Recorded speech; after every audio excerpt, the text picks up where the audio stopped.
النفس تبكي على الدنيا وقد علمت أن الخير فيها ترك ما فيها. لا دار للمرء بعد الموت يسكنها إلا الذي كان قبل الموت باني. فإن بناها بخير طاب بانيها، وإن بناها بشر خاب ثاويها.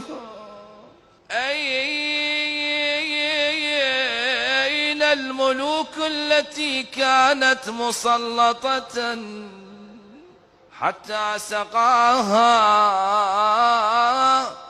بكأس الموت ساقيها؟